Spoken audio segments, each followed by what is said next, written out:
It started out like any other Tuesday, with the comforting ritual of coffee and warm morning sun. I was scrolling through my phone, lost in the mundane rhythm of the day, feeling completely safe in my little corner of the world. Then I noticed a silver sedan parked across the street. At first, it was just a car, but a flicker of recognition sparked in my mind. Nothing unusual, except I'd seen it before.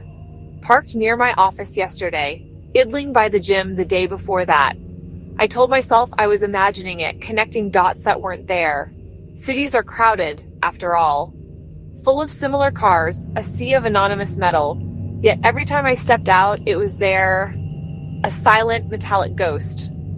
Close enough to notice, never near enough to confront. The feeling followed me, a cold shadow clinging to my back. In the market, a woman with huge dark sunglasses mirrored my path, aisle after aisle. She'd pause by the produce, her hands hovering over the apples without ever picking one up. Her cart stayed unnervingly empty. In the reflective glass of the freezer door, I caught her looking directly at me. She blinked away the instant our eyes met, a flicker of movement before she turned and drifted down another aisle. When I told my friends, they chuckled and said I was being dramatic, that I watched too many thrillers. Their laughter felt like a wall between us.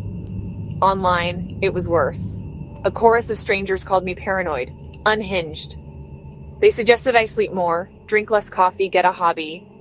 I tried to shrug it off, to bury the fear under their logic, but the unease grew into a constant physical knot in my stomach.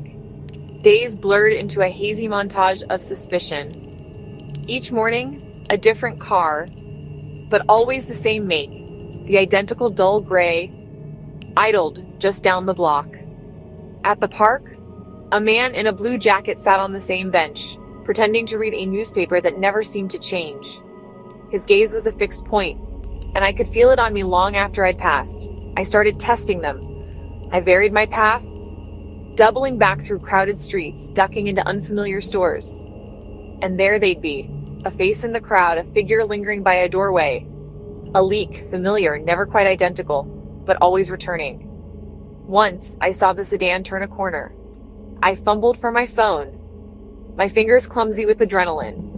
A license plate flashed past, just long enough to see, but too quick to register. By the time I aimed the camera, it had vanished down the street, leaving only exhaust fumes and my racing pulse.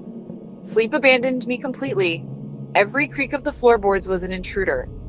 Shadows in my own apartment stretched into menacing shapes. My phone, once a connection to the world, now felt like a source of judgment. Messages told me to relax, to stop feeding the fear. But the fear was the only thing that felt real. Then, tonight, I heard it. Footsteps outside my door. Not the hurried clatter of a neighbor, but slow, intentional steps. They stopped right outside, waiting just beyond the thin layer of wood that separated me from... What? The silence that followed was heavier than any sound. I held my breath, counting the frantic, thudding heartbeats in my chest.